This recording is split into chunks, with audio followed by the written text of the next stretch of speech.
100 रुपया बहुत होता था तब।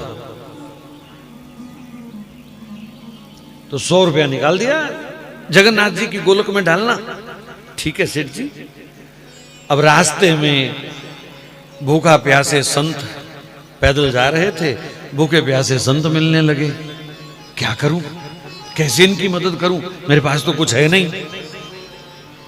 तो फिर सोचा चलो सेठ जी का 100 रुपया है, पाप तो मुझे ही लगेगा ना, लग जाए पाप, लेकिन कम से कम किसी का पेट तो भर जाएगा। मुझे जो दोष लगेगा नरक मिलेगा, देखी जाएगी, पर किसी की भूख प्यास मुझसे नहीं देखी जा रही। तो जो कोई रास्ते में भूखा प्यासा मिलता, बाजार से 2 रोटी खरीद करके उनको खिला देता, किसी को पानी पिला देता, किसी को शरबत पिला देता। जगन्नाथ पहुंचते पहुंचते 2 रुपए बचे उस 100 में से। और जगन्नाथ जी के आगे हाथ जोड़ करके वो खड़ा हुआ और रो करके कहा, प्रभु बेईमानी की है मैंने, सेठ जी ने 100 दिया था, मैं 2 ही ला पाया, बाकी मैंने खर्च दिए और 2 रुपए चढ़ा दिए। वापिस आए, प्रसाद दिया सेठ को, वो मेरा 100 रुपया चढ़ा दिया? बोले हाँ चढ़ा दिया। बड़ा खुश हुआ, जगन्नाथ जी को बड़ा याद किया, मैं तो नहीं आ पाया, पर आप कितने दयालु हैं, मेरा 100 रुपया आपने स्वीकार कर लिया। अब बड़े लोगों को आदत होती है ना बार बार 100 रुपया बोलने की। मेरा 100 रुपया आपने स्वीकार कर लिया। ऐसे वो जगन्नाथ जी का धन्यवाद करते करते सो गया। तो जगन्नाथ जी स्वप्न में आ गए।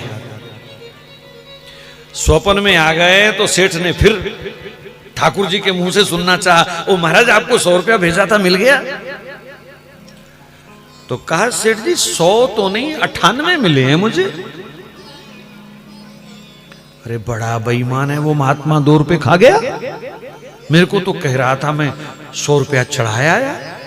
ये बेवकूफ आदमी, बेईमान आदमी, संत वेश में भी धोखा करता है। ठहर जाए, इसकी खबर लूंगा सुबह। सुबह उठते ही उसने नौकर भेजा और महात्मा को बुला लिया। ए बेईमान कहीं के, तेरे को 100 रुपया दिया था, शर्म नहीं आई तुझे? 2 रुपए बेईमानी कर गया तू। मुझे स्वयं जगन्नाथ जी ने बताया कि तूने 98 रुपए चढ़ाए हैं। कहां है 2 रुपए?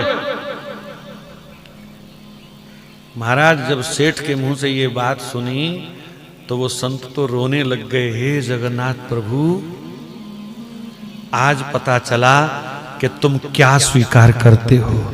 जो 98 रुपए मैंने भूखे लोगों को खिलाए, आपने वो स्वीकार किए, और डायरेक्ट नगद जो मैंने 2 आपको चढ़ाए वो आपने स्वीकार नहीं किए।